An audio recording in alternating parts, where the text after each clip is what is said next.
Good morning, I'm Angelo Castro III. I'm Angela, and we're the Castros. We bring you the news. And the views that make you think. Sometimes we agree. Sometimes we don't. This is News and Views. And here are today's headlines. Day 2 of the staggered fuel price increase is now in effect as oil companies continue adjusting pump prices this week. A House panel approves a proposal that would grant President Bongbong Marcos emergency powers to temper the impact of rising fuel prices. Meralco customers can expect higher power bills this month due to higher transmission charges following a sharp rise in ancillary service costs.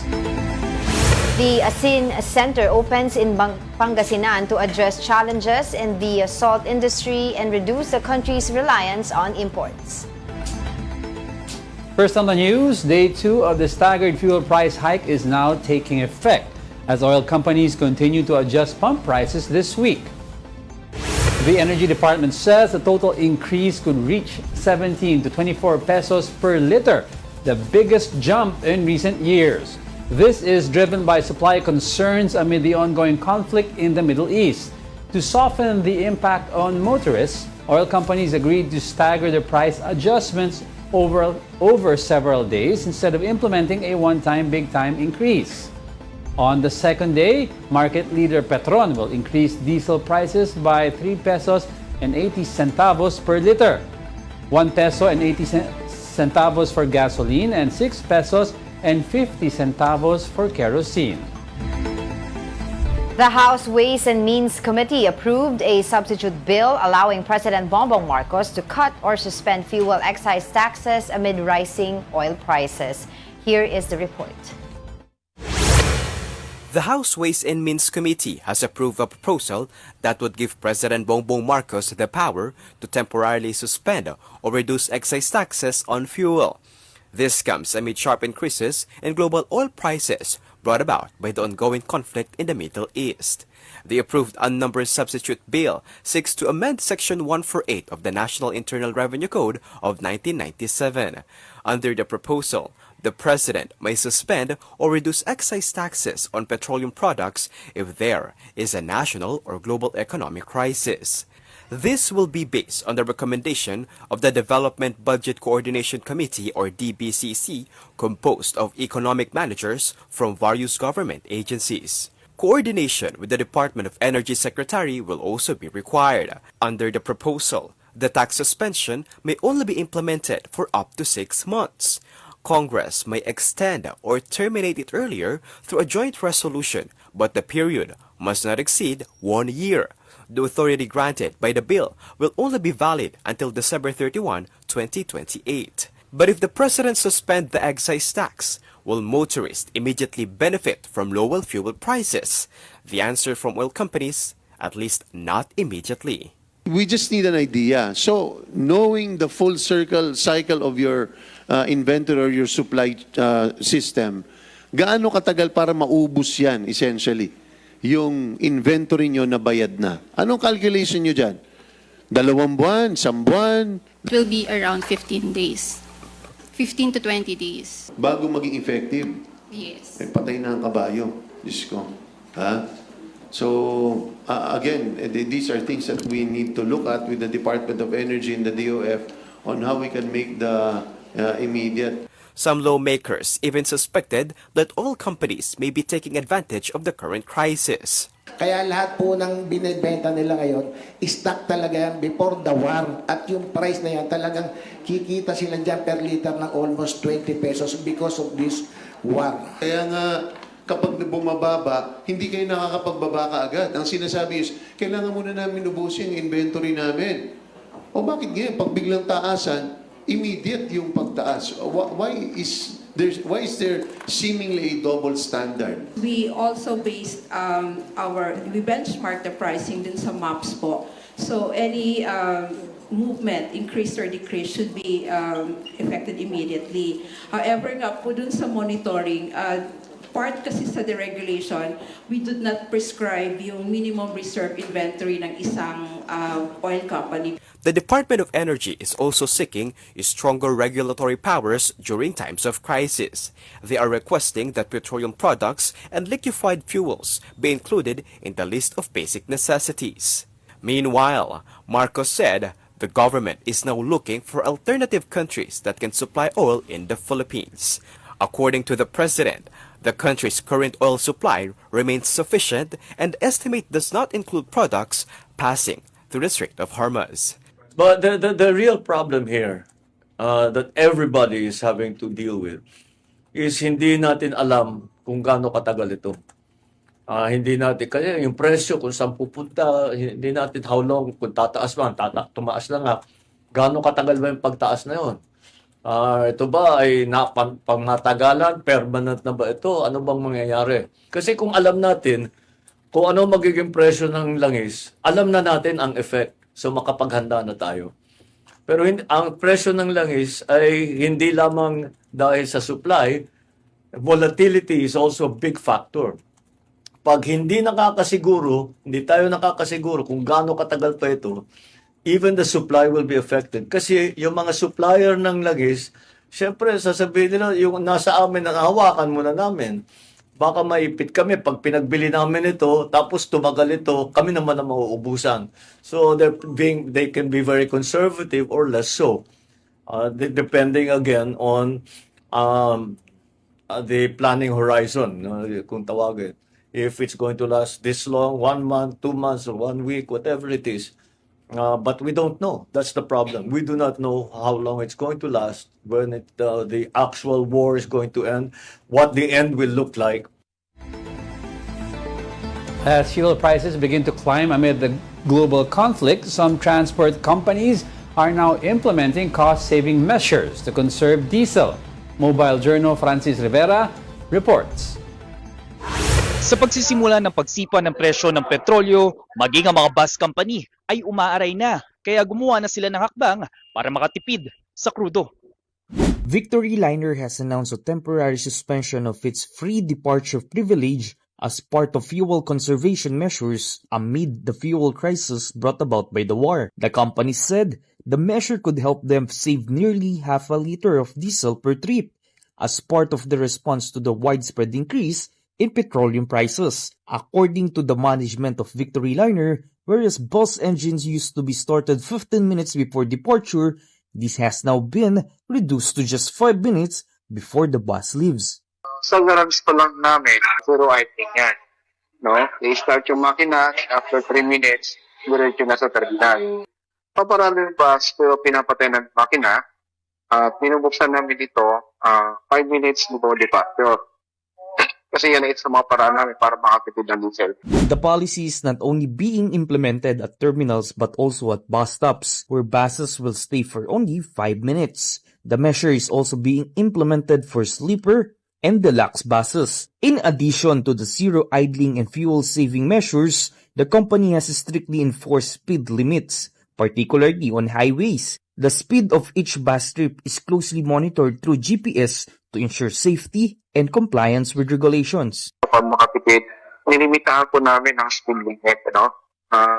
Naging stick kami sa 80 kps kasi isa rin kasi malakas sa diesel pag tumakbo yung patuloy bus. At hindi lang po pagtitipid ng diesel, pati na rin po sa safety ng mga pasahero. Victory Liner maintains clean and comfortable waiting areas for all passengers and appeals to public for understanding. Kami po ay humingi ng pasensya sa aming mga mahal na pasaheros dahil gumagawa po kami ng paraan upang makakatipid sa diesel at upang hindi maputol ang aming serbisyo para sa publiko. For some passengers, it is best to follow the policies implemented by the company. Yung sa akin po, sir, kung ano yung policy, yun na lang pong susundin ko. Kasi wala naman akong magagawa kung yun ang gusto nila. Mga kapatid, mobile journalist Francis Rivera, 3 or 1 News. Well, antayin na lang natin yung mangyayari nga dito because approved in the House of Representatives ay by Ways and Means Committee. Yes. 'Di ba, yung hinihinging emergency The power. power. Pero of course, that is just the first stage, if I'm not mistaken, kasi may plenary debate pa yan, then bicameral Senado, etc. Senate version pa. Oo, 'di ba? Pero yun nga, because they need to hurry dahil magkakaroon na ng break, mag-Holy Week na. And of course, ang mga mamamayan natin nag-aantay na ano bang dapat nilang gawin. Because apparently, no, pag wala yung excise tax, let's say for example, for diesel, 6 pesos yung matitipid natin. And ang sinasabi ng mga nagpo-forecast nga nitong mga nangyayari dito sa Middle East, baka daw umabot pa tayo ng $90 per barrel. Pero, 90 pesos, sorry, 90 pesos per liter. Pero tama si diesel. Michael Ricafort yesterday kasi nag-spike ng 119 ng day 1, pero nung day 2 yesterday, bumagsak ulit ng 85. That's why discretion ng President whether or not to suspend the... We'll see. Because nag-spike siya up and down eh. So, ang sinasabi nila, continuous na kunyari mag-maintain ng 100 above 85 to 90 to 100, tsaka ka mag-suspend. Well, on the other news, today marks the first anniversary of the arrest of former President Vigo Duterte.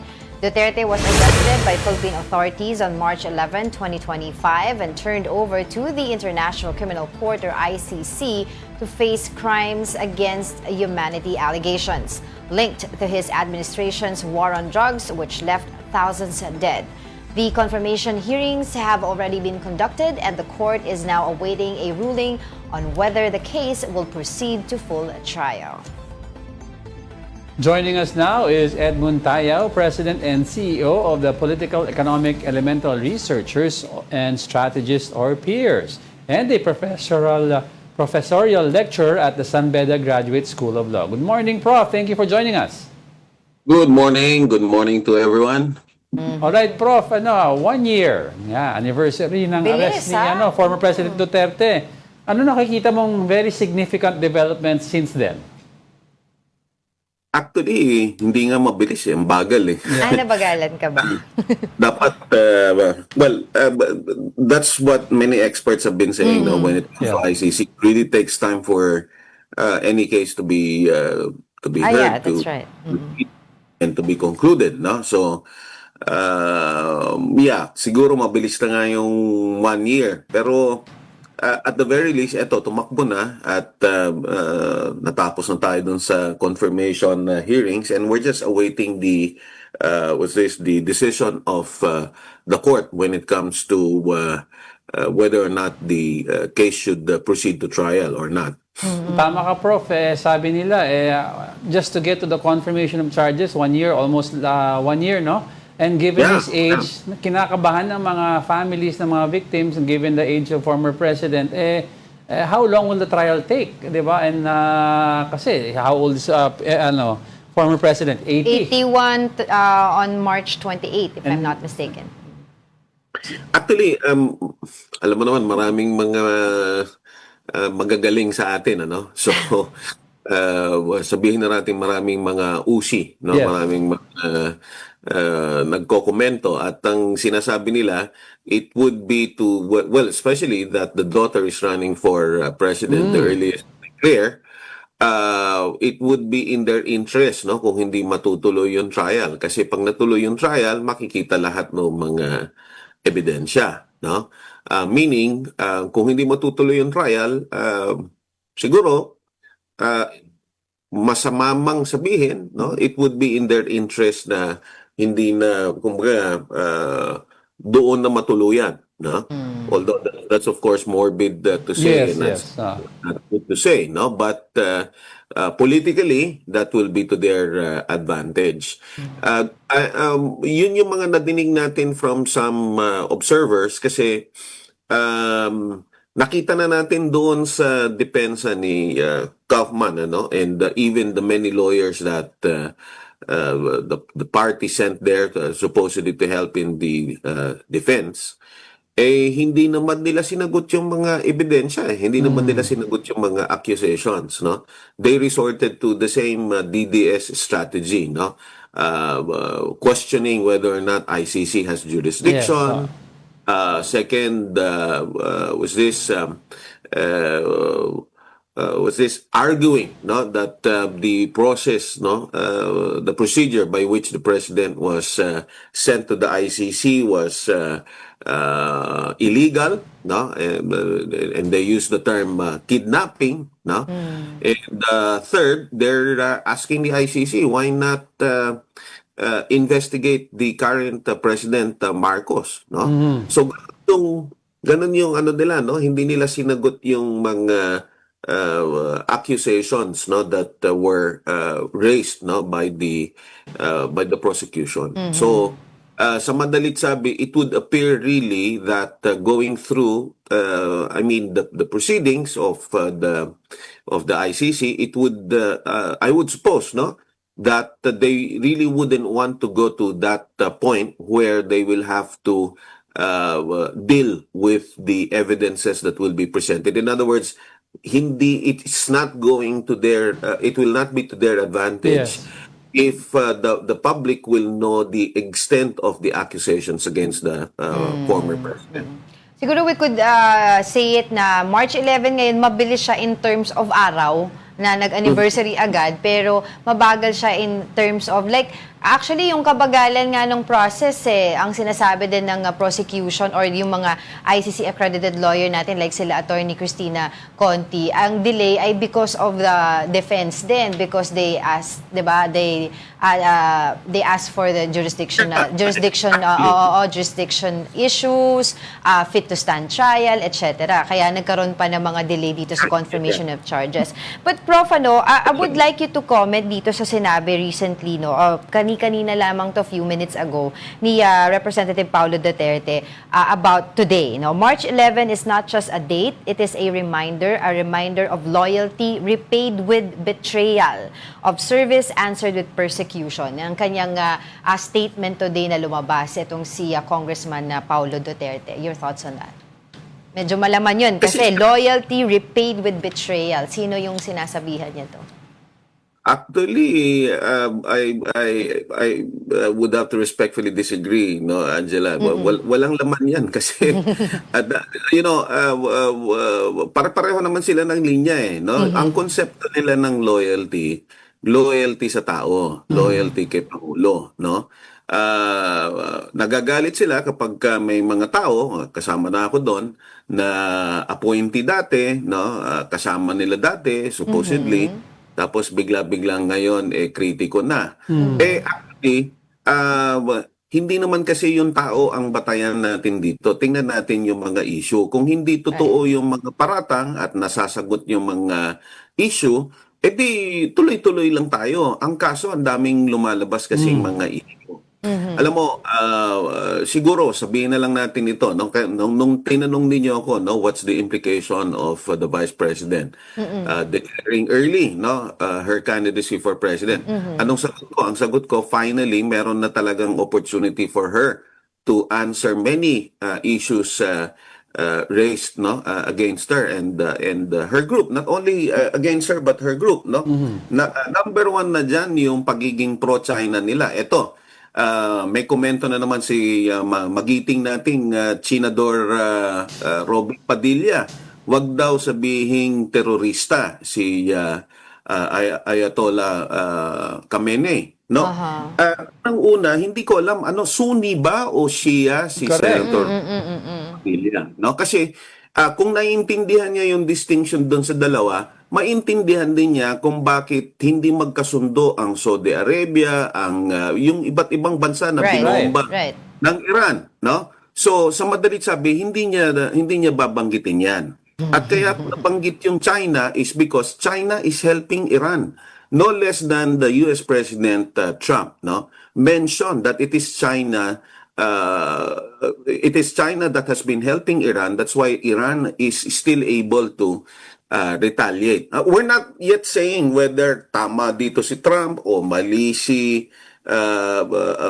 Iran or what. What we're saying is that it's not just a war or a conflict between US, Israel, and Iran on the other side. It would appear that China is again included in that equation, no? So hindi ko maintindihan bakit didepensahan ng isang Senator Robin Padilla na balik Islam, na kung hindi ako nagkakamali, dapat Sunni siya, didepensahan niya si Ayatollah Khamenei na for obvious reasons, Shia, sasabihin pa niya religious leader. The religious leader ng Shia, Muslim yan. That's right. Right. Yan Sunni Muslim. So kung naiintindihan niya, hindi niya gagawin yon. So isa lang ang explanation niyan, no? He's following the line of China. And I mentioned that again because for the nth time, siguro hindi lang 100, no, million, 1,000 times nang tinatanong ang mga Duterte. Ano ba kayo, mga Duterte? Ilang beses nang tinanong ang Vice Presidente pagdating sa WPS. May isang pagkakataon ba na nasagot niya yan? No? Nitong huli, ang daming mga nahuli na patungkol sa mga nahuling mga spiya. No? Pinatutuhanan ito ng National Security Council. Ang pa din nila magkaroon ng hearing doon sa di umano 80 marino, no? Kasama kayo sa nasisisi diyan, by the way. Ang mainstream media daw, mga bayaran daw kayo, kaya hindi niyo daw kinover yung hindi niyo daw kinover yung kanilang malakasang press conference, ano? So pinipilit pa din nila yon, pero itong mga issue na ito, wala kang nadidinig na nag-uumpisa sa imbestigahan natin to, tingnan natin itong extent na to, and so on and so forth. So what I'm trying to say here now is if they really are concerned as far as the Filipino people is concerned, no? Siguro mas makikita natin yung mga konkretong pananalita. Lalong-lalo na ito talagang klarong-klarong threat ito sa atin itong presensya ng China. Kaya pati EDCA kini-question nila, no? And so on and so forth, no? So in other words, hindi na kailangang i-memorize yan, sabi nga nila, no? Obvious na. So in other words, sa kadululuhan, siguro kung makikita natin na sasagutin nila ng derechahan yung mga issue, hindi yung dadaanin nila sa technicality, magsusumbong sa Supreme Court, at itong Supreme Court naman sabihin unconstitutional, no? Paano natin paniniwalaan itong mga tao na ito? Right. Prof, going back dun po sa, of course, dun sa usapin natin sa ICC, because today nga is the anniversary na naaresto itong si former President Rodrigo Duterte, and President Bongbong Marcos would be, sabi nga nila, forever be known as the president who brought Duterte to the ICC. Given that situation, because ang sinasabi nga, of course, ng mga supporters ng Duterte na di naman namin sinasabing wala siyang kasalanan or whatever, no? Pwede naman daw siyang itry dito sa Pilipinas. So do you believe that somehow ang Pilipinas at this point cannot really try the case of a former President Rodrigo Duterte here in the Philippines? Actually, it's not a question, Angela, whether our courts can try the former president. It's a question of circumstances. No, we have to go back in time why it had to reach ICC. Walang pinag-iba yan doon sa impeachment ni Vice President Sara Duterte.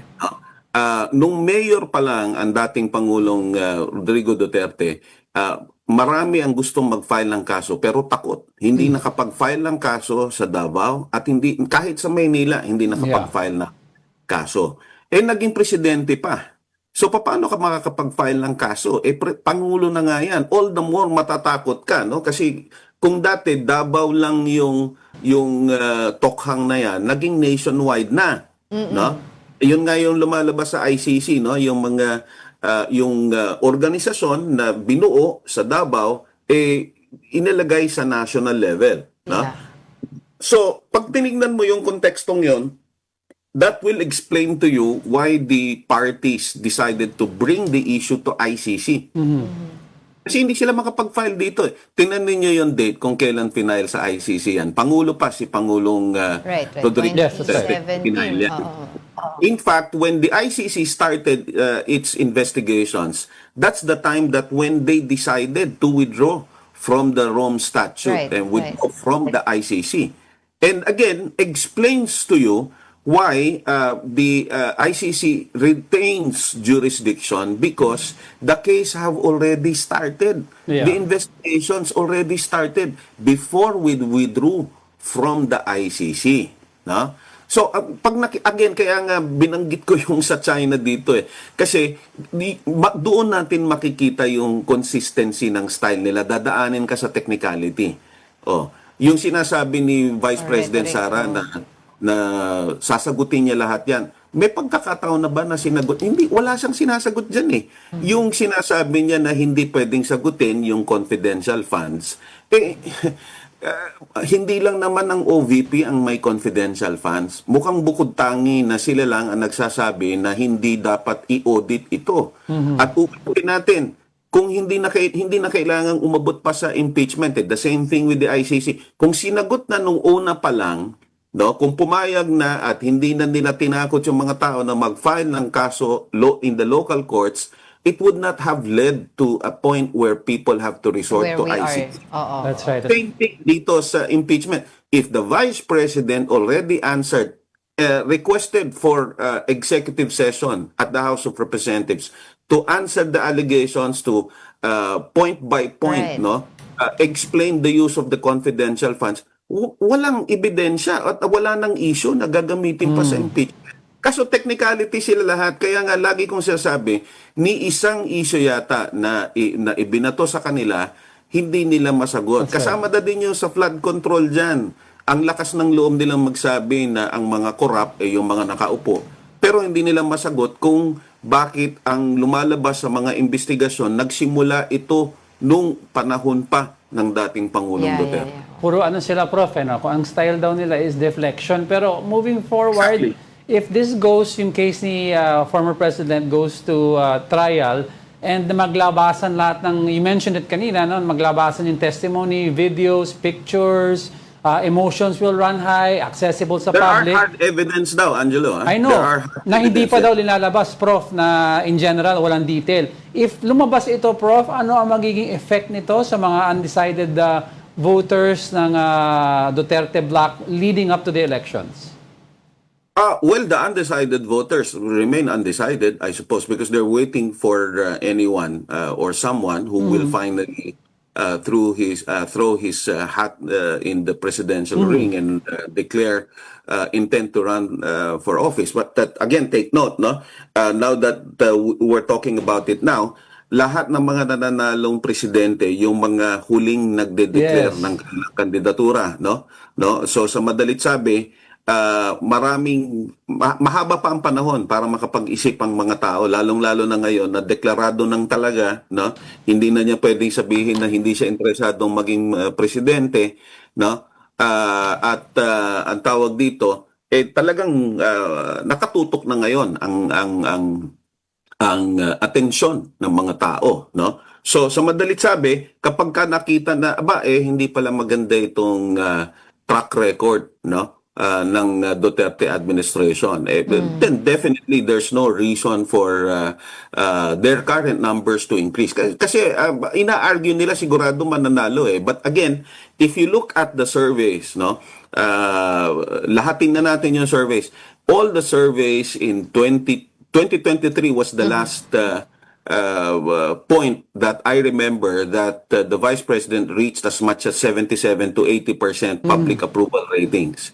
No? Pag tinignan mo yung mga survey ngayon, nasa 30% na lang. No? So, natin na mas taas pa sa 30%, hindi yan lumalampas ng 50%. And again, no, we're not yet sure what still happen in the current today up to the time that when we finally cast our votes.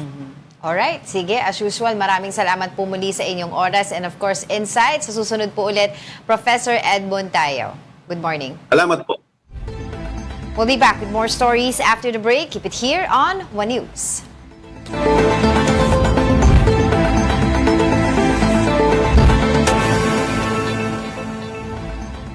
Good morning. You're still watching News and Views here on One News. Senate President Pro Tempore Ping Lacson and Senator Rodante Marcoleta engaged in a heated exchange during Tuesday's plenary session. Mobile journalist Merimon Reyes has the report. Dahil gusto din lamang ni Senator Marcoleta na lagi siyang bida bilang dating chairman man ng BRC o sa usaping West Philippine Sea, o anumang issue involving China o dili kaya ay sa usaping restitution na mag-asawang Diskaya, siya na nga ang tunay na bida sa aking magiging pahayag sa mga sandaling ito. These words from Senate President Pro Tempore Ping Lacson couldn't be any clearer. Senator Rodante Marcoleta is rubbing him the wrong way, and for several reasons, according to the seasoned lawmaker. Enough is enough. Patuloy po kayo sa pag-atake sa akin. I refuse to apologize and feed on Senator Marcoleta's ego and pride. What could have triggered Marcoleta to supposedly target him? Recall that before Lacson became chairman of the Senate Blue Ribbon Committee, it was Marcoleta that called the shots in the powerful panel. Senator Ping believes the ill feelings could have started when he questioned his colleagues' allegedly half-baked interpretation and request to junk the impeachment case against Vice President Sara Duterte. Ewan ko, Mr. President, simula nang nasopla ko si Senator Marcoleta sa floor, ay tila nagtanim na siya ng poot sa kanyang dibdib. Then, there could be Lacson's revelation of the supposed syndicates behind the flood control scandal last year. The Senate President Pro Tempore had since accused Marcoleta of lawyering for king and queen of contractors Curly and Sara Diskaya. He exposed his ignorance as a member of the bar, particularly on the revised rules on criminal procedure, even as he invoked the issue of impartiality at the top of his voice and out of order and decorum, continuously interrupting the chairman and everybody else, while shamelessly appearing to act as counsel for the Diskaya couple, without even disclosing before the committee members that one of his family members was an independent director of insurance companies that provided bonds for contractors owned by the 207 billion peso flood control contractors, Curly and Sara Diskaya. Lacson also blasted Marcoleta for coming up with a so-called minority report when the Senate Blue Ribbon Committee is yet to release official findings from the flood control scandal probe. Siya na nga itong gawa ng mga bagay na wala naman sa alituntunin ng Senado. Pagkatapos, ako ang pagbibintangan niya na epal, wala sa lugar, wala sa hulog. Saganang akin lang din naman, kagulat-gulat po ba ang naging reaksyon ng representasyon na ito na walang lugar ang ulat na yan kundi sa basurahan. Then, it's Marcoleta's turn to hit back. Po yung nagtataka Ginoong Pangulo, pagka po pala si Senator Ping Lacson ang magdi-deliver ng privilege speech, wala pa po tayong nate-take up na kahit ano. Siya pala'y masyadong special dito sa chamber natin. Kasi po, pagka kami, lalong-lalo na ako, minsan patatapusin na lahat muna. Aabot po ng halos alas 7 hanggang alas 8 ng gabi. Kaya kung minsan po, pag ako nagdi-deliver ng speech, wala na si Senator Lacson. Ganun po pala siya ka-importante. At some point, Marcoleta also questioned why he is being tagged as pro-China. He later challenged Lacson to attend a supposed Foreign Affairs Committee hearing this week. Sa March 12 po, Mr. President, Senator Lacson, sana po may panahon kayo sapagkat ipinatawag ko sa magitan ng isang resolution at ito po ay alam na ni Senator Erwin. Pinatawag ko po ang NAMRIA, pinatawag ko po ang Philippine Coast Guard, Philippine Navy, ang DFA, pinatawag ko rin po si Justice Carpio at saka yung professor sa UP. At kung sino man po ang interesado, pero once and for all, malaman po natin dito kung sino ang sinungaling, kung sino ang makatsina, kung sino ang naggagaling-galingan at nagpapanggap na expert in international law. In the end, Lacson's privileged speech, Marcoleta's reply, and all other responses that came out of the two senators square off at the plenary were all referred to the Upper Chamber's Rules Committee. Kapatid Mobile journalist Mary Mon Reyes, we are One News. Meralco customers can expect higher power bills this month. That's after the power distributor announced a 64 centavo per kilowatt hour increase for the March billing period. The increase translates to about 129 pesos more in the monthly bill of households consuming 200 kilowatt hours. Meralco says the hike was mainly driven by higher transmission charges following a sharp rise in ancillary service costs. Pagsipa ng Marso hanggang siguro bandang Hulyo ay tataas talaga ang demand sa kuryente at bunso dito ng pagtaas ng konsumo ng mga customers ng Meralco. This is across the board, no? Residential, commercial, and industrial customers, consumptions really go up during this period, during the summer months. Nagkaroon pa ng krisis sa gitnang silangan, Middle East, na maglalagay ng pressure sa fuel supply. Kaya those two factors are really most probably going to drive prices higher. Several local government units in Metro Manila have started implementing a 4-day workweek scheme. Cities that have adopted the measure include Quezon City, Makati, Manila, Marikina, Mandaluyong, Pasay, Las Piñas, Muntinlupa, and San Juan. Essential services including police, fire, and frontline public offices are exempted from the measure. The move aims to conserve energy and reduce fuel consumption amid rising fuel prices. House lawmakers are now ramping up efforts to temper the impact of rising fuel prices. For the latest, let's bring in our mobile journal, Amy Atienza, live in the House of Representatives. Amy, what are the developments at the House of Representatives? Yes, good morning, Angela Diego. Dito nga sa House of Representatives, no, tuloy-tuloy pa rin ang usapin tungkol nga dito sa tensyon na namuo sa Middle East. Ngayong umaga, inantabayanan natin no, yung pagdinig ng Committee on Foreign Affairs kasama yung iba't ibang ahensya na makakatulong sa ating mga overseas Filipino workers. Dahil kung maaalala natin, no, Angela Diego, yung sitwasyon ni Mary Ann de Vera, isa yan sa mga ikinabahala rin ng marami. And of course, yung injuries na natatamo ng ating mga kababayan doon sa iba't ibang countries in the Middle East, syempre kinakailangan din niyang tutukan. Kanina narinig na natin ang Department of Foreign Affairs at nabanggit na nila na around 327 yung requests ng iba't ibang Filipinos no all over Middle East para nga sa repatriation nila. So technically may efforts naman daw silang ginagawa lalo na nga sa open communications sa dito sa Pilipinas, and of course kung paano nga sila maibabalik dito. Ganun din ang nasabi ng Department of Migrant Workers kung saan meron silang pre-repatriation at post-repatriation efforts, pati na rin reintegration efforts para nga dun sa employment naman ng mga OFWs na nawalan ng trabaho dahil nga dito sa tensyon sa Middle East. Well, Amy, if I can remember it correctly, merong na-recall, di ba, na government employee sa Bahrain because of how he treated yung mga OFWs na humihingi ng tulong doon sa Bahrain. At ang sinasabi niya doon, may temporary daw kasi na suspension doon sa ayuda. Was that also addressed in the House of Representatives? Okay na ba yun? Tuloy-tuloy na ba ulit yung ayuda?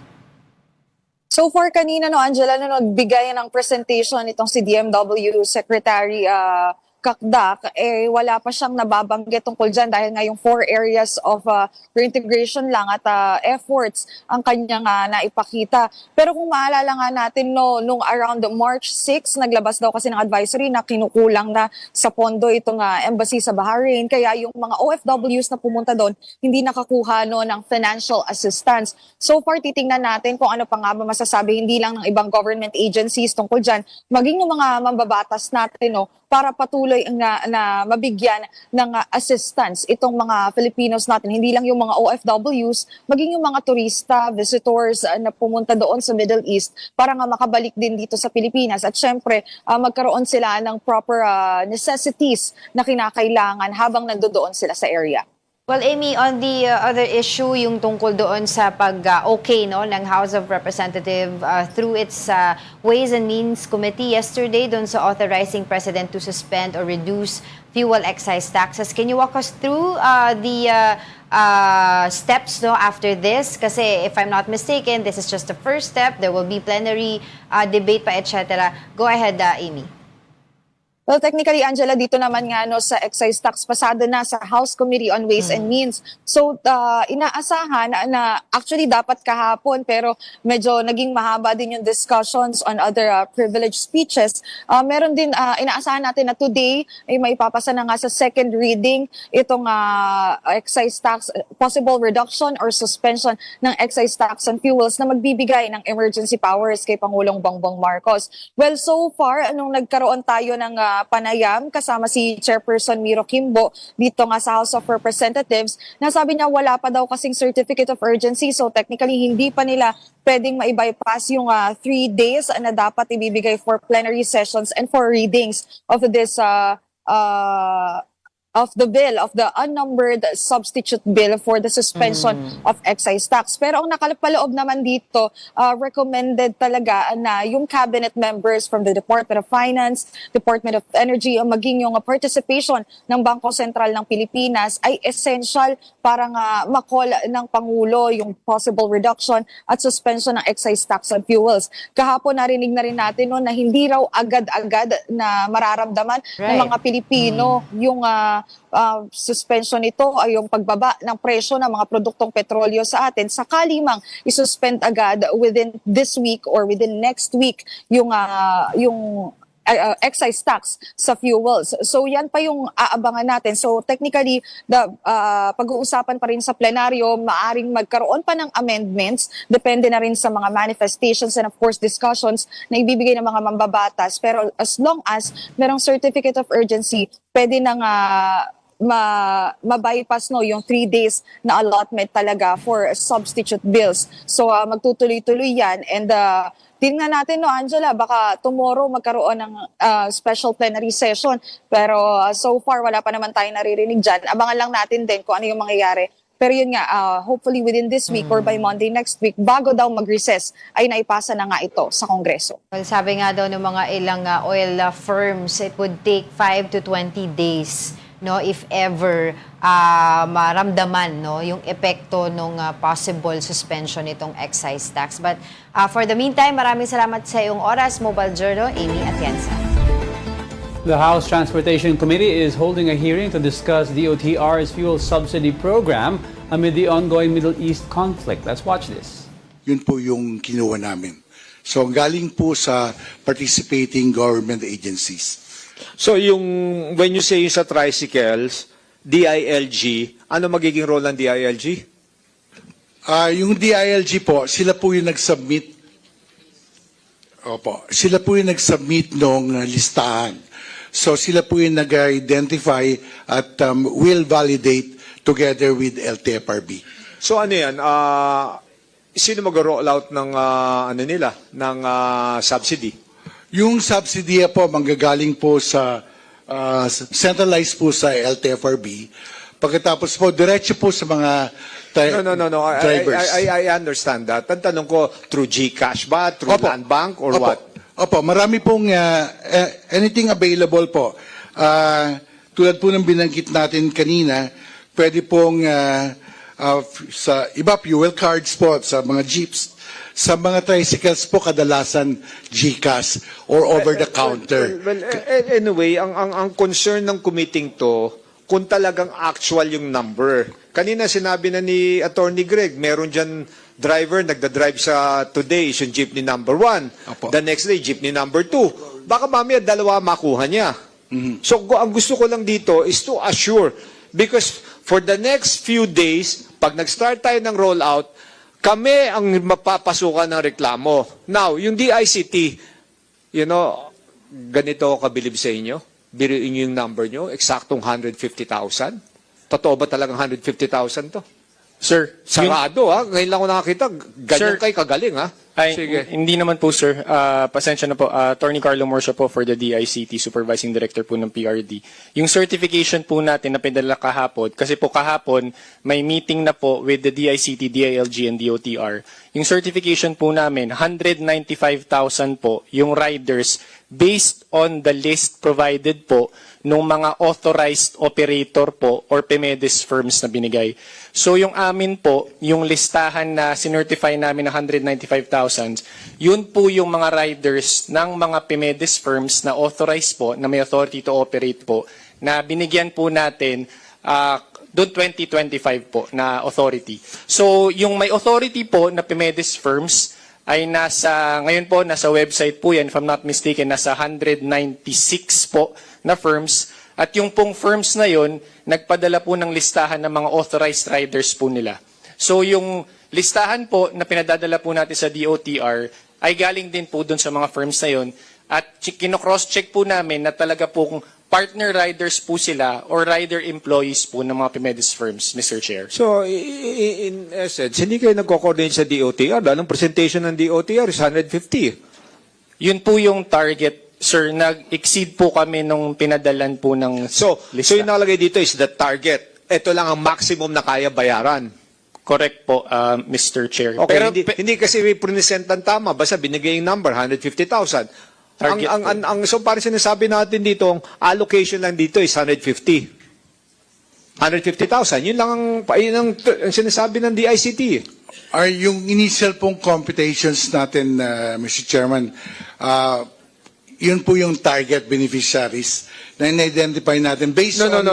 last Ang information. gusto kong malaman, hanggang dyan lang bang kayang bayaran 150,000? Kasi sinasabi natin target eh. Ngayon, sumobra na ng 46,000 eh.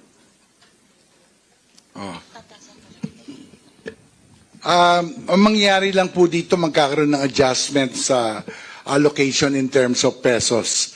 Kung mas marami po ang dapat bigyan, dahil po limitado lang yung ating budget, pag-aaralan po ng LTFRB at ng DICT at ng DILG kung paano po pagkakasyahin yung ating 2.5 billion budget. Ang isa pa dito, no, yung sa DICT, no, we have to understand, I recognize you attended several hearings na, di ba? Yes, Mr. Chair. At na-mention during those hearings, yung ako, angkas rider ako, driver ako, nagmo-moonlight din ako sa, sa Grab eh.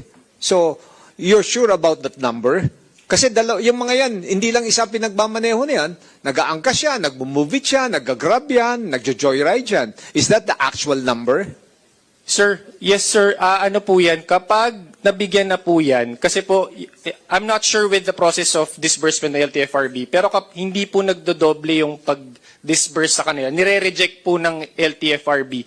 Kapag parehas na number po, yung naka-allocate sa isang person at biglang pumasok uli, nakaregister siya sa isa pang listahan, nire-reject na po siya, hindi na po siya nabibigyan uli ng subsidy po, sir. Kaya po may mga rejected names po doon sa mga numbers kasi bawal po talaga yung dobleng nabibigyan ng subsidy, Mr. Chair. Yes, short lang, no? So, pakilala lang muna, no? Yes, Ariel Lim po from NPTC and NACTODAP sa tricycle. So, Mr. Chair, alam nyo ho, napakatagal na panahon na laging may ayuda pero ang tricycle po hindi nakakakuha.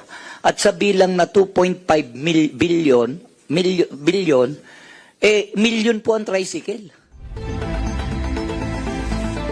Now, a lawmaker from the National Unity Party says alleged bank accounts linked to Vice President Sara Duterte could be the smoking gun that may affect the party's stance on her impeachment. Manila's 2nd District Representative Rolando Valeriano told 1PH sa Totoo Lang that the NUP is still waiting for the new evidence, particularly details about the bank accounts and their possible connection to Ramil Madriaga's statements. He added that while the impeachment process is moving forward, the party will base its final position on the evidence presented before the House Justice Committee. Titignan niya yung ebidensya and unless walang ebidensyang bago na may lalabas, mukhang ang NUP po ay papunta sa hindi sila boboto. Pero yan lahat po naman yan ay pag-uusapan pa namin kasi sa totoo lamang po, wala pa naman din lumalabas, ang pinagbotohan pa lang yung forms and substance.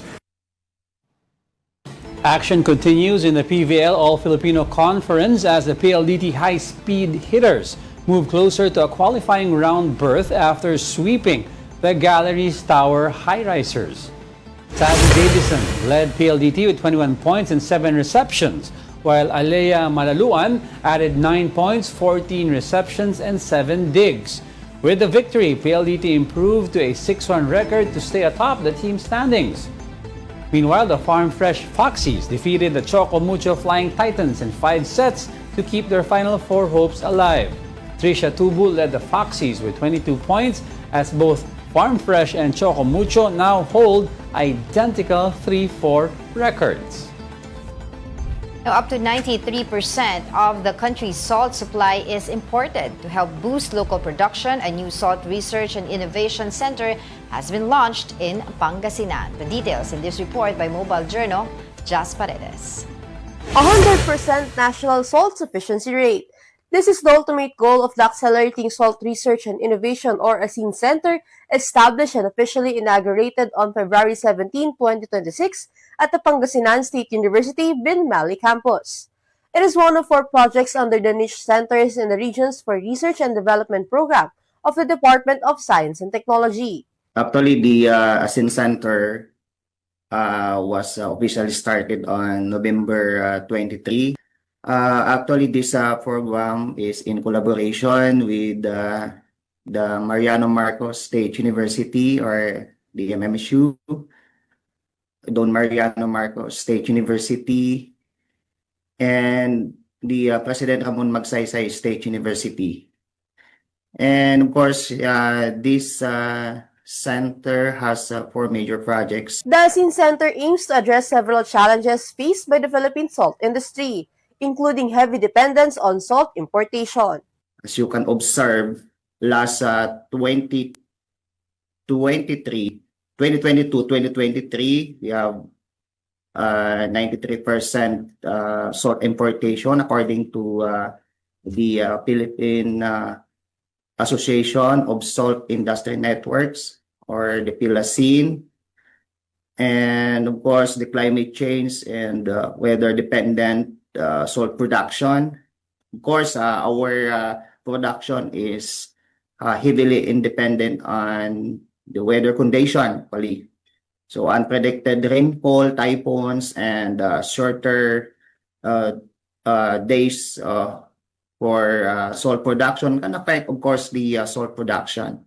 Other challenges include the lack of new salt farm areas, limited technologies for salt production, a shortage of researchers, poor salt quality, and an aging salt farmer population. Thus, the establishment of the ASIN Center is supported by the newly signed Republic Act No. 11985, or the Philippine Salt Industry Development Act, which aims to revitalize the industry through the development of technologies that promote alternative methods and cost-effective techniques in salt production.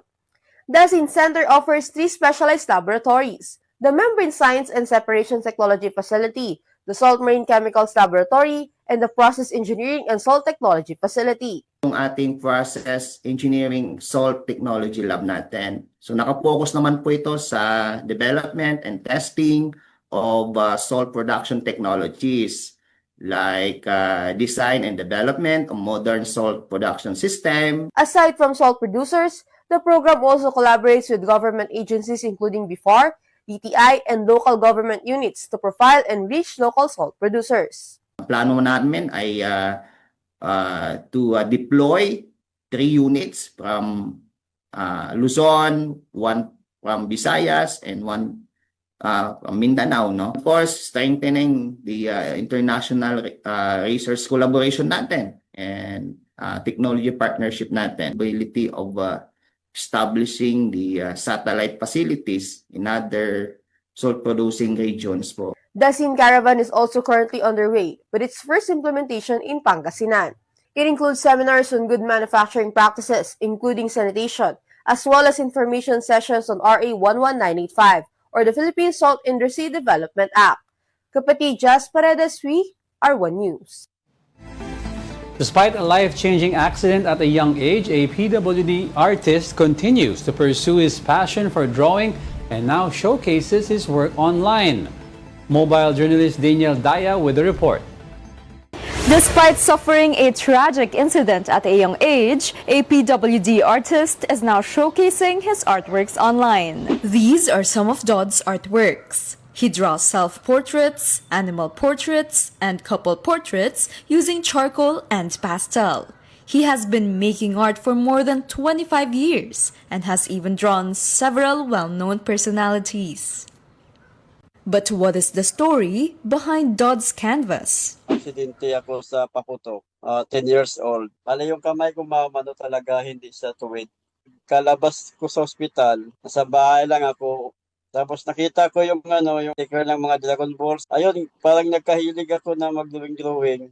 Tapos after 4 years, bumalik ako sa pag-aaral. Yun, tuloy-tuloy na po yung pag-drawing hanggang sa sinasali ako sa mga pa-contest. He shared that after deciding to stop college, he started working at an art gallery in Bacolod, where he eventually learned how to create portraits. Nung nakita ko sa mga mall na may nagmagawa ng charcoal tsaka yung mga portrait, ayun, doon ako nag-focus, ma'am, kasi doon mas sigurado yung pera. Kaya ngayon, ma'am, nagpo-focus na lang ako sa pagpo-portrait. According to an art advocacy group, art has its own healing power. And in the world of creativity, being a PWD should not be a barrier. Arts, ang creativity, napaka-generous niya sa healing. It has its own healing power. Nawala ang medicine. Pagka yung painting nandyan na, hindi mo na alam kung ang gumawa ba niyan ay blind or may polio so nalalevel niya yung playing field. The more you standardize, the more na iniipit mo ang creative potential ng isang tao. The group is also calling for greater support for Filipino artists. We have to push for professionalization dahil dito sa ating bansa, di mo masasabi na art will put food on the table.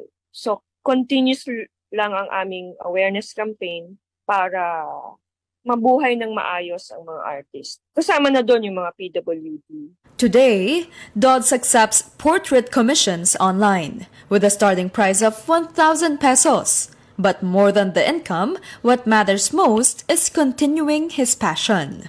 Kahit ngayon, meron din mga nagbabas na hindi naman nakakayaman yan. Naisip ko na lang, ma'am, kahit na sa sayo na yun kung titigil ka. Passion mo yun gusto mo yun yun ang hilig mo. Wala naman silang ambag para kung maraming ayaw, mas maraming gusto. Dodd's story shows that despite life's challenges, talent and creativity still bring hope. Kapatid Mobile Journal, Daniel Dayaw, we are One News. So yung report natin kanina sa salt, bawal daw sayang ng salt. Because it is a sin. Yes, because Ba't ka lang tuturo? Bilisan mo na! Tuturo. And that wraps up today's episode of News and You. Join us again tomorrow. I'm Angela Lagunsad Castro. Corny talaga nito. I am Angelo Castro III, kapatid. We are One News. All sides, all the time.